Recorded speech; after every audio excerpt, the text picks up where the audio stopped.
기도하겠습니다. 하나님 아버지, 말세에 내가 참으로 믿는 자를 보겠느냐 말씀하신 주님의 말씀이 우리에게 진지하게 각성되기를 원합니다. 내가 참으로 아버지가 기뻐하는 믿음을 지키고 있는지, 주님 인정하는 믿음의 삶을 살고 있는지 진지하게 각성하여 아무리 어렵고 힘이 들어도 그 믿음의 여정을 걸어내는 우리 모두가 될 수 있도록 하나님 용기 주시고 힘을 주시고 결단으로 역사해 주옵소서. 오늘도 믿음으로 살기 위하여 말씀 앞에 무릎 꿇사오니 말씀해 주시고 주신 말씀 붙들고 승리하도록 은혜 베풀어 주옵소서. 예수님 이름으로 감사하며 기도하옵나이다. 아멘. 다니엘서 1장 11절로 21절 말씀입니다.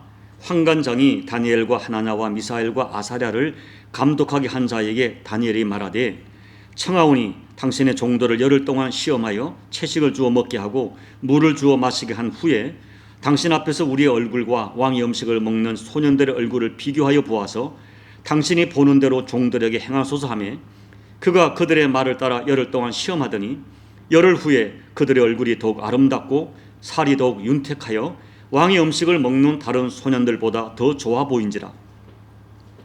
그리하여 감독하는 자가 그들에게 지정된 음식과 마실 포도주를 제하고 채식을 주니라.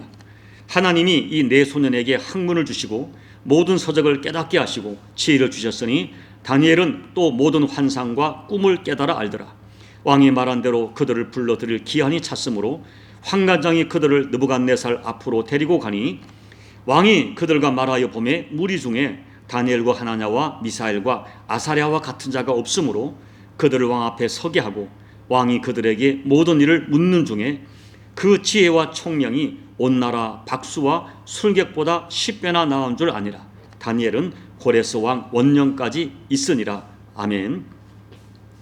어제 말씀을 이어서 좀 더 말씀을 드리려고 합니다.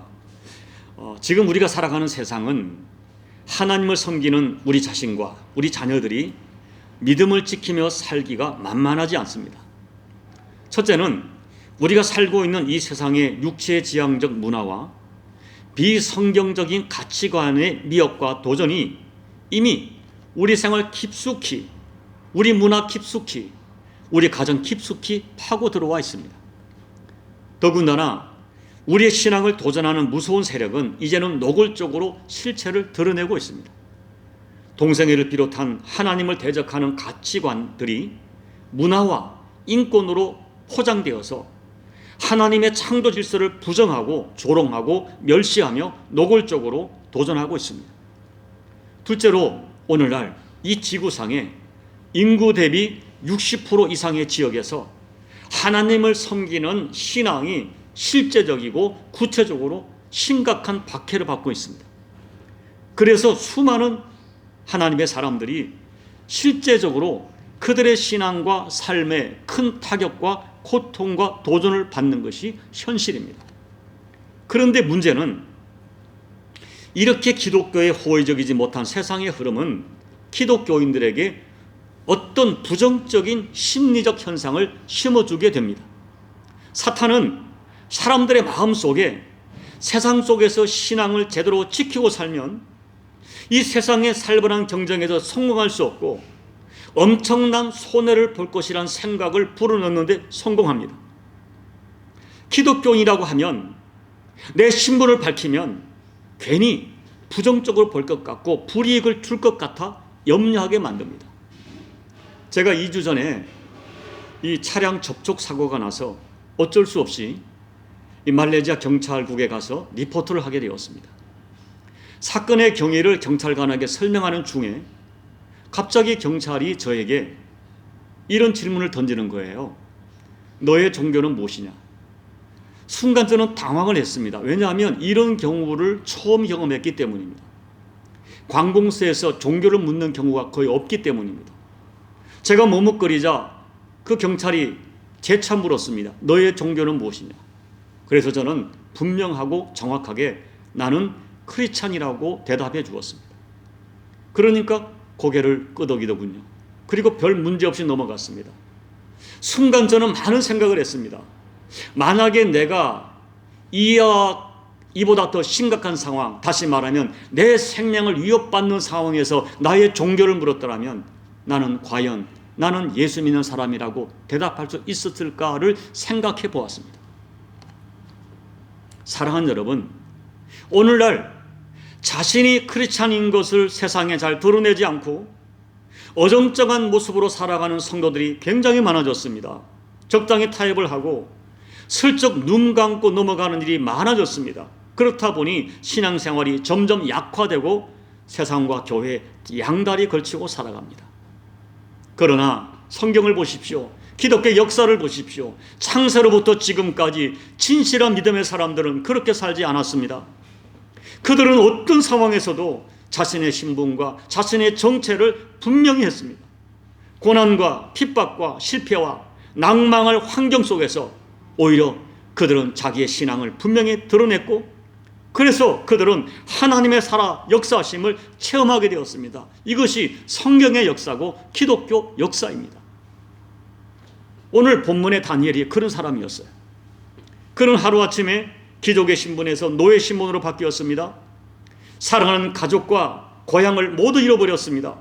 자신의 이름을 바꾸도록 강요당했고 언어를 바꿔야 했고 먹는 음식조차도 제한을 받아야 했습니다. 이런 최악의 상황 속에 있던 15세 정도로 추정되는 포로였던 어린 소년이 역사를 움직이는 인물이 됩니다. 하늘의 지혜를 받아 꿈과 이상을 해석하는 사람이 됩니다. 왜 이런 복을 다니엘이 받게 됩니까? 왜 하나님께서 다니엘을 이토록 축복하시는 것입니까? 다니엘을 통하여 우리가 배워야 할 신앙의 교훈은 무엇입니까? 어제에 이어서 오늘 말씀을 드립니다. 첫째, 흔들리는 세상 속에서 바로 살려면 결코 흔들리지 않는 삶의 분명한 원칙과 뜻을 세워야 합니다.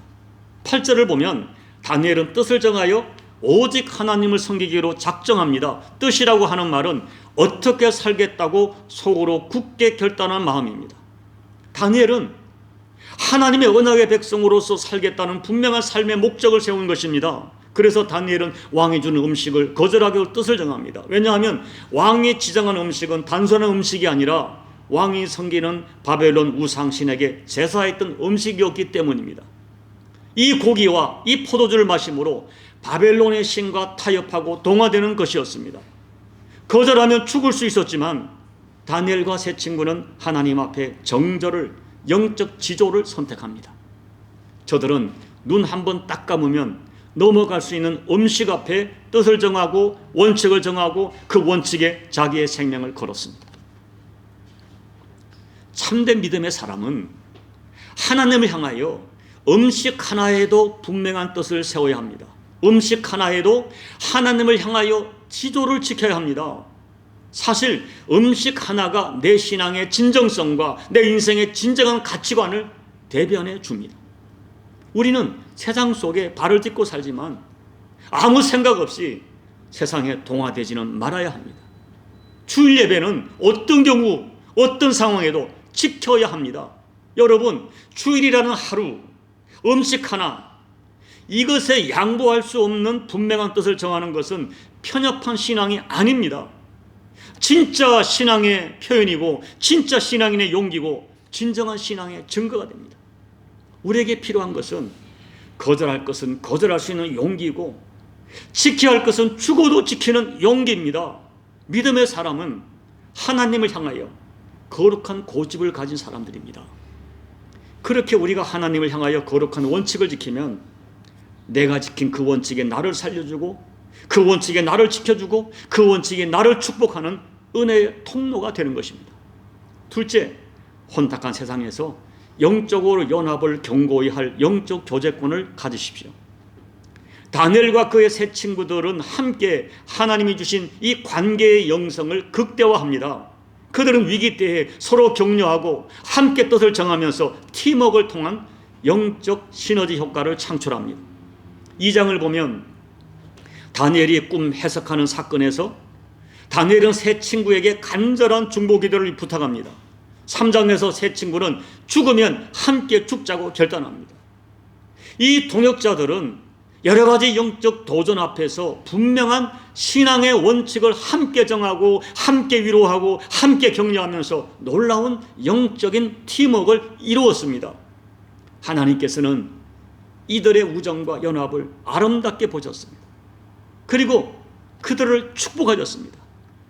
저들이 이방인들에게 인정받게 하시고 사랑받게 하시고 존귀하게 쓰임받게 하셨습니다. 여러분, 좋은 영적 친구를 꼭 만드십시오. 나이, 직분 중요하지 않습니다. 나이와 직분을 초월하여 영적 친구를 만드십시오. 먹고 마셨던 친구들은 어려울 때 다 떠나갑니다. 내가 어려움 당할 때 내 마음을 열어놓고 기도를 부탁할 친구가 있다면, 나와 내 가정을 위해 기도할 사람이 있다면 그는 신앙의 성공자요, 인생의 성공자요, 행복자일 것입니다. 그리고 어떤 경우에도 교회를 멀리하지 마십시오. 교회 마당만 밟고 가며 건성으로 교회생활을 하지 마시고 내 마음을 나누고 영적 비전을 나눌 기도의 동력자, 영적인 친구 꼭 만드십시오. 교회 안에 영이 통하는 사람이 분명히 있습니다. 단 몇 사람이라도 영적인 교제를 하는 친구를 만드셔야 합니다. 이 험한 세상에 영적인 친구들과의 연합 관계를 돈독히 하면서 영적인 팀워크를 이루는 것이 혼탁한 세상을 살아가는 중요한 지혜입니다. 결국 다니엘과 세 친구가 뜻을 정한 결과가 어떻게 되었습니까? 망하지도 않았고 죽지도 않았습니다. 오히려 하나님의 은혜가 쏟아지기 시작합니다. 그들이 하나님을 높여드렸더니 이제는 하나님께서 그들을 높여주십니다. 그들을 감시하던 사람들이 이 다니엘과 세 친구를 돕는 사람이 됩니다. 하나님께서는 그들에게 세상이 가질 수 없는 하늘의 지혜와 명철을 주셨습니다. 그리고 다니엘이 구하지도 아니했는데 장장 70년 동안 이방인의 땅에서 총리의 지위를 누리도록 역사하십니다. 우리가 분명히 아는 것은, 분명히 믿는 것은 다니엘의 하나님이 지금도 살아계신 동일한 하나님이십니다. 그러므로 오늘도 하나님을 향하여 뜻을 정하는 영적인 지조를 지키는 사람, 하나님께 자기 인생을 거는 사람이 있다면 하나님께서는 반드시 지금도 기적적으로 역사하십니다. 전심으로 하나님을 소중히 여기십시오. 순간의 이익을 위하여, 순간을 모면하기 위하여 세상을 따라가지 마시기 바랍니다. 차라리 손해를 보고 차라리 망할지언정 하나님께서 기뻐하는 길을 선택할 수 있는 용기를 가지십시오. 말씀을 정리합니다. 조선 초기 정치가였던 이방원은 그 유명한 회유가로 정몽주의 마음을 회유하려고 합니다. 이런들 어떠하리, 저런들 어떠하리, 만수단 드렁치기 얽혀진들 어떠하리, 우리도 이같이 얽혀져 100년까지 누리리라. 그러자 정몽주가 단신가로 대답합니다.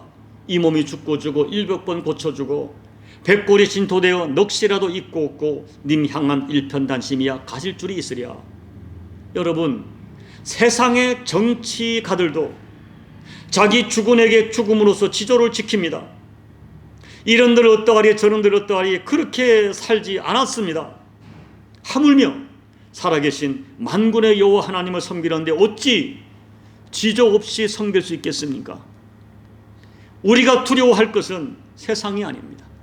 세상 권력, 세상 이익이 아닙니다. 절대 주권자 하나님, 아니 나를 그토록 사랑하시는 하나님, 그분이 가장 소중합니다. 우리가 하나님께 뜻을 정하고 영적 지조를 지키면 그 지조가 여러분을 지켜줄 것입니다. 이 혼란한 세상, 흔들리는 세상, 흔들리지 않는 그분을 선택하십시오. 다니엘처럼 하나님을 향하여 단신가를 부르며 신앙을 굳게 지킴으로 마침내 하나님의 살아계심을 체험하는 저와 여러분 꼭 되시기를 예수님 이름으로 축복합니다. 아멘. 우리 찬송가 458장을 찬양하겠습니다. 너희 마음에 슬픔이 가득할 때 주가 위로해 주시리라. 아침 해같이 빛나는 마음으로 너 십자가 지고 가라. 참 기쁜 마음으로 십자가 지고 가라. 내가 기쁘게 십자가 지고 가면 슬픈 마음이 위로받네. 때를 따라서 주시는 은혜로서 가란 심령의 힘을 얻고 주가 언약한 말씀을 기억하고 너 십자가 지고 가라. 참 기쁜 마음으로 십자가 지고 가라. 내가 기쁘게 십자가 지고 가면 슬픈 마음이 위로받네. 내가 맡은 일 성실히 행할 때에 주님 앞에서 상 받으리. 주가 베푸신 은혜를 감사하며 너 십자가 지고 가라. 참 기쁜 마음으로 십자가 지고 가라. 내가 기쁘게 십자가 지고 가면 슬픈 마음이 위로받네. 하나님 아버지, 오늘 하나님 앞에서 영적 지조를 지켰던 다니엘과 세 친구를 생각하면서 다시 한번 도전을 받습니다. 하나님, 우리에게도 분명한 믿음을 주십시오. 세상에도 색깔을 분명히 하게 해주십시오. 누가 뭐래도 아버지, 내가 하나님의 사람인 것과 나는 예수님 섬기는 예수님의 사람인 것을 사람들에게 증언하며 살게 도와주시고, 그리고 내 삶을 통하여 내가 예수님의 사람임을 증언하는 삶의 증거가 있는 저희들 될 수 있도록 도와주옵소서. 예수님 믿는 것을 부끄러워하지 않게 도와주시고 자랑스러워하고 감사하며 당당할 수 있는 영적 자긍심으로 살아가는 우리 모두가 될 수 있도록 은혜 베풀어 주옵소서. 예수님 이름으로 감사하며 기도하옵나이다. 아멘. 사랑하는 여러분, 하나님을 섬기는 것을 자랑하십시오. 긍지를 느끼십시오. 내가 하나님을 자랑스러워하면 하나님도 나를 자랑스러워합니다. 내가 하나님의 영적 지조를 지키면 하나님께서 내가 지킨 영적 지조로 나를 지켜주십니다. 오늘 말씀을 생각하면서 다시 한번 여러분의 삶을 결단하게 도와주시고 꼭 여러분 각자의 개인 기도로 예배를 마무리하시기 바랍니다. 기도하겠습니다. 아버지 하나님, 고맙고 감사합니다. 오늘도 말씀을 통하여 저희가 하나님 앞에 어떻게 살아야 될지를 배우게 하시니 감사를 드립니다. 다니엘과 세 친구 하나님 앞에 영적 지조를 지켰더니 하나님께 뜻을 정했더니 이제 하나님 그를 지켜주시고 그들로 하여금 이방인들에게 사랑받게 하시고 인정받게 하시고 이방인 땅에서 종려하게 쓰임받게 하신 이 지나간 역사의 교훈을 오늘 우리가 진작에 받기를 원합니다. 하나님, 눈에 보이는 현상, 세상이 나를 미워할 것이라고, 예수 믿는 사람을 싫어할 것이라고 지레짐작하여서 우리가 나의 정체를 숨기고 신분을 숨기고 아버지 세상과 동화되어 살 때가 너무너무 많습니다. 오늘 이 시대에 아버지 문화와 인권과 세상의 잘못된 가치관으로 우리는 무섭게 도전한 이 세상 속에서 내가 어떻게 살아야 될지, 내가 어떤 모습을 살아야 될지, 세상이 나를 조롱하여도 내 어떤 손해를 준다 할지라도 내가 결코 지켜야 될 신앙의 선이 무엇인지를 생각하면서 아버지, 내 신앙의 색깔과 내 정체와 내 신분과 내 가치를 분명히 하는 우리 모두가 될 수 있도록 하나님 도와주십시오. 오늘 다니엘의 믿음을 우리 믿음이 되게 도와주십시오. 그리할 때 우리를 오히려 지켜주시고 도리어 높여주시고 도리어 존귀하게 하시는 하나님의 역사를 우리 또한 체험할 수 있도록 하나님 은혜 베풀어 주옵소서. 오늘 다니엘의 이야기가 지나간 역사 이야기가 아니라 나를 향한 하나님의 교훈이요 나를 향한 하나님의 명령임을 생각하면서 아버지 내가 어떻게 살아야 될지 다시 한번 깨닫고 결단하는 복된 시간 될 수 있도록 하나님 은혜 베풀어 주시고 하나님 소망합니다. 오늘도 우리 중에 분명히 하나님 앞에 믿음의 지조를 지키고 하나님을 선택하기 위하여 어떤 손해를 감수한 사람 분명히 있습니다. 주님 그들을 지켜주십시오. 그들에게 믿음을 더해주십시오. 아버지, 여러가지 환경과 여건 가운데서도 끝까지 십자가를 지키는 그들에게 하나님의 살아계심과 아버지의 위로하심과 아버지의 격려하심과 하나님의 보응하심이 그들에게 실제가 될 수 있도록 실제로 능력과 생명과 아버지 응답이 될 수 있도록 아버지 은혜 베풀어 주십시오.